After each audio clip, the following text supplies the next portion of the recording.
এবার ফারাক্কা কিংবা তিস্তা নয়, খুলে দেওয়া হয়েছে ত্রিপুরা রাজ্যের ডম্বুর হাইড্রো ইলেকট্রিক বাঁধ, যার ফলে তলিয়ে গেছে ফেনী, কুমিল্লা, নোয়াখালী, চট্টগ্রাম সহ দেশের দক্ষিণ পূর্বাঞ্চলীয় বিস্তীর্ণ এলাকা।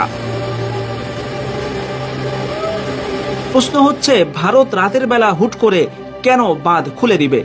বাঁধ যদি খুলে দিতেই হয়, দিনের বেলা আগ থেকে জানিয়ে সময় দিয়ে এটা কেন করলো না? অনুসন্ধানে জানা গেছে, ত্রিপুরার ডম্বুর বাঁধ সর্বশেষ খোলা হয়েছিল ৩১ বছর আগে ১৯৯৩ সালে।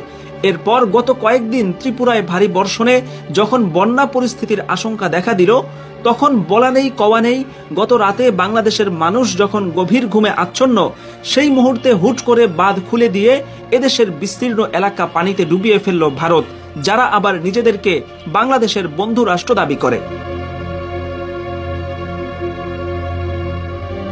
বাংলাদেশের মানুষের মধ্যে ভারত বিদ্বেষ এত প্রবল কেন, সেটা নিয়ে ভারতে ব্যাপক সমালোচনা হয়। কিন্তু ঠিক কি কারণে বাংলাদেশিদের মধ্যে ভারতের প্রতি এত ক্ষোভ, সেটা নিয়ে তাদের মাথা ব্যথা নেই। বর্তমানে বিজেপি শাসিত ত্রিপুরার মুখ্যমন্ত্রী মানিক সাহা হচ্ছেন চরম মুসলিম বিদ্বেষী একজন উগ্র হিন্দু। বাংলাদেশের জনসাধারণের প্রতিও তিনি বিরূপ চিন্তা লালন করেন। যেই শেখ হাসিনা এদেশে এতগুলো মানুষকে হত্যা করেছে, তাকে সর্বপ্রথম ভারতের ত্রিপুরাতেই আশ্রয় দেওয়া হয়েছিল। ত্রিপুরা থেকে আসা সাম্প্রতিক বন্যায় বৃহত্তর ফেনী, নোয়াখালী, কুমিল্লা অঞ্চলে ভয়াবহ মানবিক বিপর্যয় দেখা দিয়েছে। এ অঞ্চলে নৌকা এবং স্পিডবোটের চলাচল কম বিধায় উদ্ধার কাজেও ব্যাপক প্রতিবন্ধকতা তৈরি হয়েছে।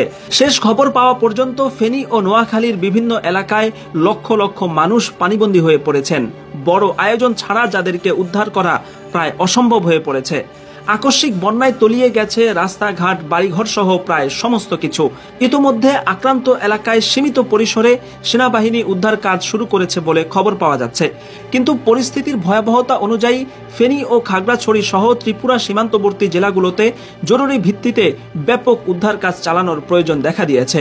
অন্যথায় ব্যাপক প্রাণহানি সহ ভয়াবহ মানবিক বিপর্যয় দেখা দিতে পারে, যার পেছনে প্রধান কারণ ভারত কর্তৃক ত্রিপুরার সেই বাঁধ খুলে দেওয়া।